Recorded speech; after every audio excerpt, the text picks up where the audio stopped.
አርሰናልን በተመለከተ የወጣ አዲስ ዜና አግኝቼ ነው ብቅ ያልኩት።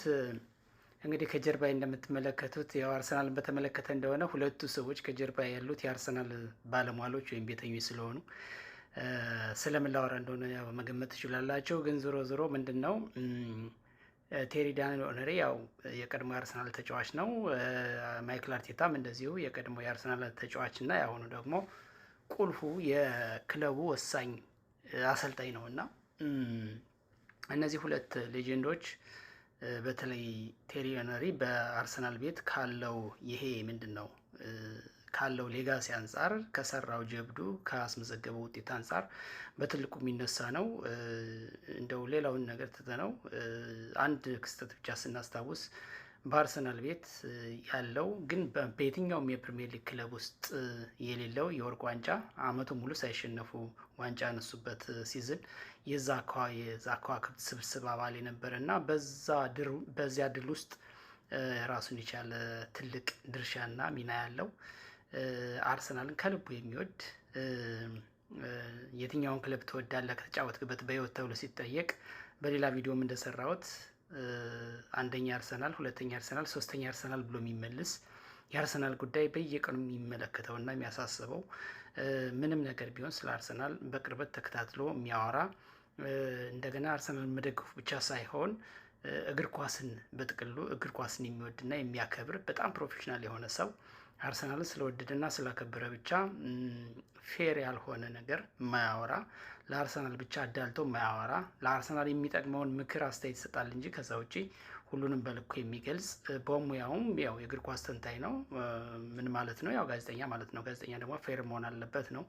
እሱንም በትክክል እያስኬደ ያለ በጣም ስኬታማ ሰው፣ አመለሸጋ በሜዳ ላይ ያለው የጨዋነት ለማሸነፍ ከሚያደርገው ትግል ውጪ ከዛ ውጪ ሌላ ባህሪ የማይታይበት ምርጥ የሆነ በግለሰብ ማለት እንደ አንድ ግለሰብ በግላዊ ህይወቱ በጣም የተመሰገነ ሰው ነው ቴሪ ዳንኤል ሄነሪ እና ሰሞኑን በአርሰናል ዙሪያ ላይ የአርሰናል ደጋፊዎች የአርሰናል የቅርብ ሰዎች ሳይቀሩ የተለያዩ አስተያየቶችን ይሰጣሉ። ክለቡን በተመለከተ በተለይ ከኖቲንጋም ፎረስት ጋር 0-0 መውጣቱን ተከትሎ ነጥብ መጣሉን ተከትሎ ከዛ ጨዋታ በፊት ማንቸስተር ሲቲ መሸነፉን መሰረት አድርገው ደጋፊዎች ነጥቡን ወደ 9 ማራቅ ሲችል እንግዲህ የአርሰናልና የአጠቃላይ የክለቡ የተጫዋቾች ችግር ነው ነጥብ መጣል፣ ይሄ የአርሰናል የተለመደ ባህሪ ነው በሚል በጣም ኮምፕሌን እያደረጉ እየተቃወሙ ያሉበት ሁኔታ አለ እና ይህን መሰረት አድርጎ ነው ሀሳብና አስተያየት ሰጠው ሄነሪ ምንድን ነው ያለው? አንደኛ አርሰናልን ወደ ታላቅነት የመለሰ አሰልጣኝ ነው።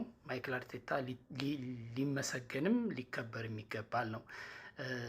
በአጠቃላይ እሱን ከጠቀሰ በኋላ በዋናነት ግን ፎከስ ያደረገው ምንድን ነው አሁን ባለው ሁኔታ አርሰናል በዚህ የቦክሲንግ ዴይ ሰሞን በባል ሰሞን አሁን ባለው ሁኔታ እስከ 22ኛው ሳምንት ድረስ ተከታዮቹ በ7 ነጥብ ርቆ ሊግ እየመራ ያለ ቡድን እንዴት በዚህ ልክ ሊተች ይችላል?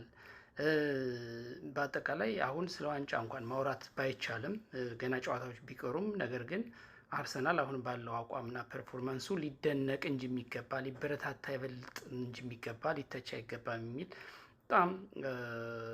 በጣም አስምሮበት አስተያየት ሰጥቷል። በዋናነት ግን እንደ ደጋፊ ማድረግ የሚያስፈልገው ምንድን ነው እንኳን ሊጉን እየመራ አይደለም ሊጉን እንኳን ባይመራ መመራት እንኳን ቢጀምር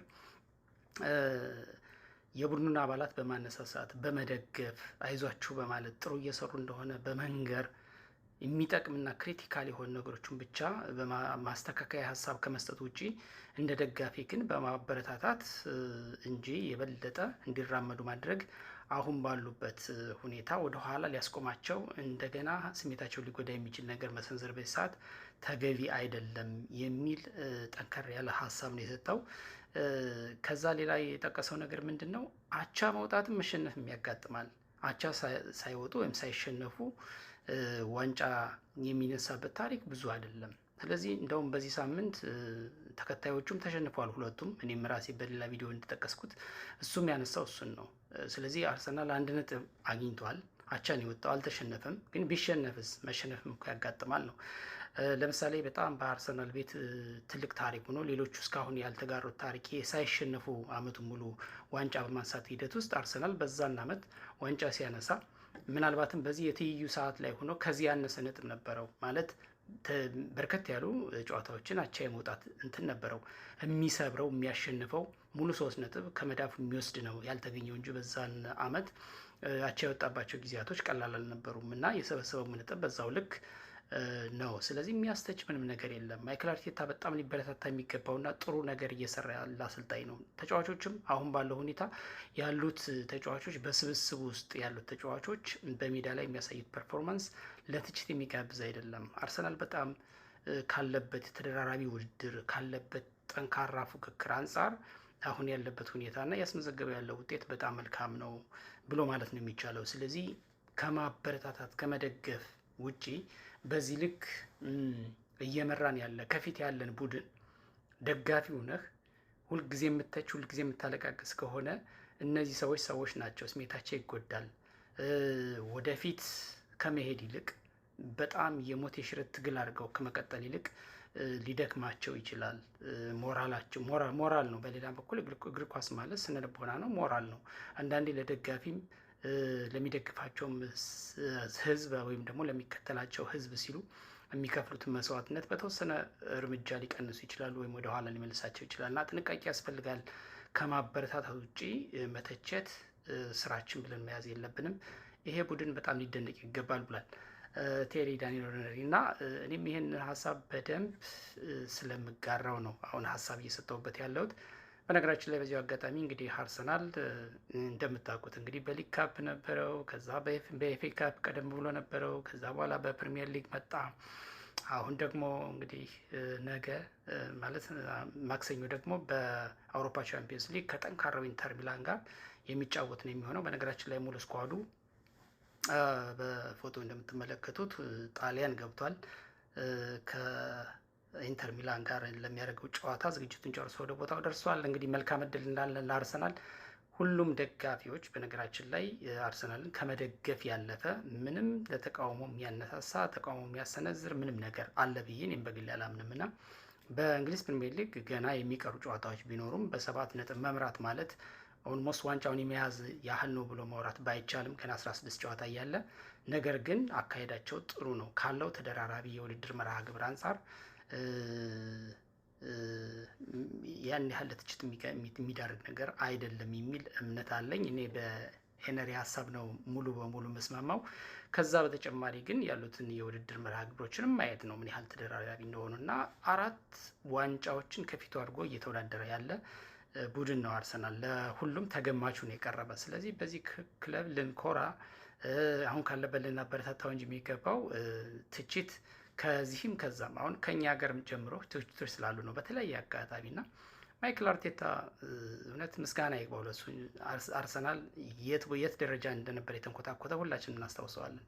ከየትኛው ማማ ላይ ወርዶ የትኛው ጋር አርፎ እንደነበረ ዘጭ ብሎ እንደነበረ እና አሁን ወደ ታላቅነቱ ወደ ገናናነቱ እየመለሰው ያለ አሰልጣኝ ነው። እኔ በዚህ አመት ዋንጫ እንኳን ባይገኝ አሁንም ቢሆን በዚህ ቲም ተስፋ ምቆርጥ ሰው አይደለሁም እኔ ፐርሰናሊ በግሌና በቀጣይ አመታትም ተፎካካሪ ሆኖ ሊዘልቅ የሚችልበትን ግራውንድ የፈጠረልን ነው ማይክል አርቴታ ማለት። ይሄ ቡድን አሁን ያለው ስብስብ በቀላሉን በዚህ አመት ከሚቀጥለው አመት እስከሚቀጥሉ 3 እና 4 አመት ይፈረካከሳል ተብሎ የማይጠበቅ አዲስ ማስፈረም ብቻ ሳይሆን አሉ የተባሉ ወሳኞችንም በማግባባት በማስፈረም ውላቸው እንዲያራዝም በማድረግ ትልቅ ስራ እየተሰራ ነው ያለው አርሰናል ቤት። በዚህ ሂደት ውስጥ ደግሞ የማይክል አርቴታ እጅ በጣም ትልቅ ነው። እሱ ያልፈለገው ተጫዋች እንዲፈርምም እሱ ያልፈለገው ተጫዋች ውሉ እንዲያራዝምም አይደረግም። ስለዚህ አሰልጣኙ እስከሆነ ድረስ ነው እና በዚህ መንገድ እኔ ማይክል አርቴታን ከማድነቅ ውጭ የአርሰናል ደጋፊዎች እንዲህ ካሁኑ 1 እና 2 ጨዋታ አቻ ሲወጣ ወይም ሲሸነፍ ስቲል ሊጉን እየመራና በተለያዩ በሚወዳደርባቸው አራቱም የዋንጫ ግንባሮች ማለት ነው ፊት እያደረገ ተፎካካሪ ሆኖ የትኛውም ተጋጣሚ ክለብ እየፈራው እየተርበተበተ የሚገጥመው ቲም እንደዚህ አይነት ቲም ገንብቶልን ሁሌ ትችት አይነፋም ብዬ ነው ማስበው እና ኤነሪ በጣም የምወድህ አመሰግናለሁ። ያው ሀሳብን ሼር ስለማድረግ ለኔም ኦዲየንሶቼ ይሄን ሼር ላድርጋችሁ ብዬ ነው። ይመቻችሁ።